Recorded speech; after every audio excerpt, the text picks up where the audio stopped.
Bonjour à tous! La capsule d'aujourd'hui concerne les chiffres indicateurs. Alors, si jamais quelqu'un vous pose une question et vous ne voulez pas vous retrouver dans cette situation-là, ou encore celle-là, soyez attentifs. Bonne écoute! Tout savoir sur les chiffres indicateurs. Premièrement, à quoi ça sert des chiffres indicateurs? On sait qu'il y a un chiffre qui représente le nombre de temps par mesure et l'autre représente la figure rythmique de base. Qu'est-ce qui vaut une pulsation dans ma mesure? Mon premier exemple ici est le 4-4, des chiffres indicateurs avec lesquels on est familier. Le numérateur, le chiffre du haut, c'est celui-là qui nous indique le nombre de temps par mesure. Ici, 4. Le dénominateur, lui, nous indique la figure de note de base. On peut donc en déduire qu'on a 4 temps de noir. Pour savoir que le 4 représente la noire, il faut être familier avec le diagramme qu'on voit à l'écran en ce moment. D'ores et déjà, on sait que 4 représente noir, mais comment on fait pour connaître les chiffres des autres figures de notes? Pour savoir ça, on doit commencer en haut de la pyramide avec la ronde.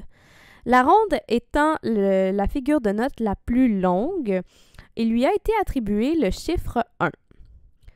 Pour savoir que le 2 représente la blanche, c'est très simple. Tout ce qu'on a à faire, c'est de regarder combien il y a de blanches dans une ronde. Ici, il y en a 2. Pas juste ici, toujours. Il y a toujours 2 blanches dans une ronde. Alors, ce qu'on a fait, c'est très simple. 1 fois 2, ça donne 2. Alors, le 2 a été attribué à la blanche.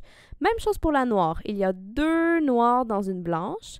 2 fois 2, ça donne 4. Le 4 a donc été attribué à la noire.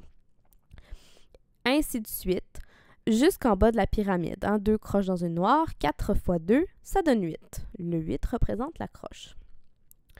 Pour mon deuxième exemple ici, j'ai choisi le 4-2. Alors, si on revient avec nos explications du début, on saura donc qu'il y a 4 temps dans notre mesure. Et si on se fie à notre tableau, le 2 représente la blanche. Alors, nous arriverons à la conclusion qu'il y a 4 temps de blanche dans une mesure. Par contre, il faut faire très attention. Ça ne veut pas dire qu'il y a 8 pulsations dans la mesure. C'est pas la même chose. D'accord? 4-2 signifie qu'il y a 4 temps de blanche. C'est pas du 4-4. Si c'était 4-4, il y aurait 4 temps de noir parce que le 4 représente les noirs. Mais ici, on a 4 temps de blanche. C'est la blanche qui vaut un temps, c'est pas la noire. Voici un petit tableau que j'ai fait pour vous aider à mieux comprendre. Alors, on a la colonne du 4-4. Ce qui vaut un temps en 4-4, c'est la noire, pardon. Et ce qui vaut un temps en 4-2, c'est la blanche. La même chose pour le demi-temps. En 4-4, on sait que c'est la croche qui vaut un demi-temps. Mais en 4-2, ce sera la noire. Et ainsi de suite pour les autres figures de notes. Voici quelques exemples qui vont peut-être vous aider à encore mieux comprendre les chiffres indicateurs. On va les regarder tous en classe. Alors, j'espère que vous comprenez un petit peu mieux ce que c'est que des chiffres indicateurs.